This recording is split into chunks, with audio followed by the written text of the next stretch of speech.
switched on the kitchen light and sat at the table a moment, wondering where to begin. An exquisite solitude gathered like fog as I listened to sounds I rarely heard in our home. The ticking of the wall clock, the hum of the refrigerator, dissonant whispers emanating from the radiator. The dishes. I should do them first. I had made chicken soup, and vegetable skins and crumbs from the sliced baguette were all over the counter. I started by finding a large plastic container to store the soup for tomorrow. Midway through loading the dishwasher, a text message alert chimed across the room. I turned to look. It was Mac's BlackBerry. Mine was in my jeans pocket, abandoned on a shelf across the kitchen this morning, around the time he realized he was coming down with something. His phone had been quiet all day, it being Sunday, and the chime took me by surprise. My hands were slick with soapy water. I turned back to the dishes. A few minutes later, I closed the tap and looked up, and was startled by my own ghostly reflection in the window that overlooked the back garden. A tall, crazy-looking woman with messy-colored, blanched hair stood outside, staring in at me.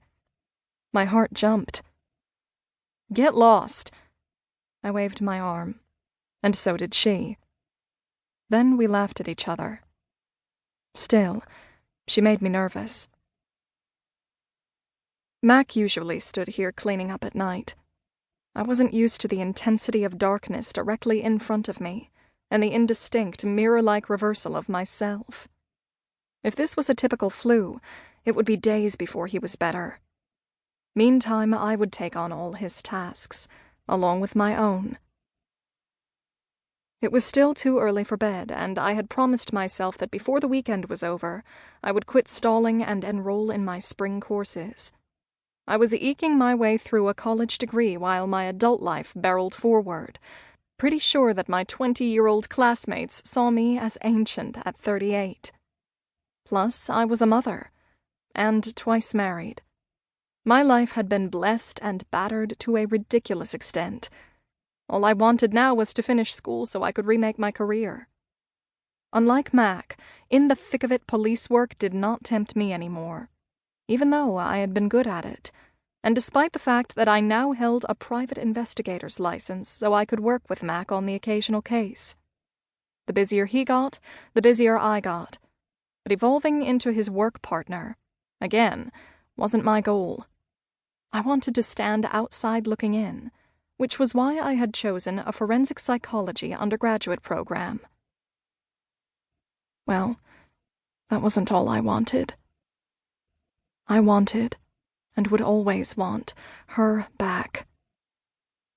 Two hers. Cece, my sweet little daughter, murdered 6 years ago along with my first husband, Jackson. And Amelia, or Sarah, or Dakota, the daughter who was supposed to be but wasn't. She had miscarried, at 6 months gestation, 8 weeks and 3 days ago. Giving birth to a lifeless child was... I shook away the memory. I opened the cabinet drawer where we tossed stuff we might need later, and rummaged through the mess for the catalog. It was the size of a magazine, easy to locate. But so much junk had accumulated I couldn't resist grabbing a few things. A small plastic fan that was broken, a playbill from last year, an appliance manual for a toaster oven we no longer owned, and tossing them in the garbage. I noticed a freebie pocket calendar that had arrived in the mail almost a year ago, and was about to throw it away when I realized I should check to make sure no one was using it. I was pretty sure Mac used his BlackBerry calendar exclusively, as did I, but you never knew. Good thing I'd decided to check. When I flipped through the pages, I saw 6 penciled entries in Charlie's handwriting.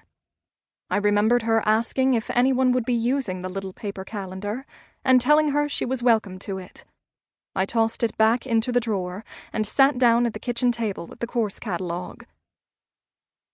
She was supposed to have been born on January 1st, New Year's Day. Maybe it had been too neat an expectation to foresee a daughter in my future. It was a dangerous hope, as if Cece could be replaced.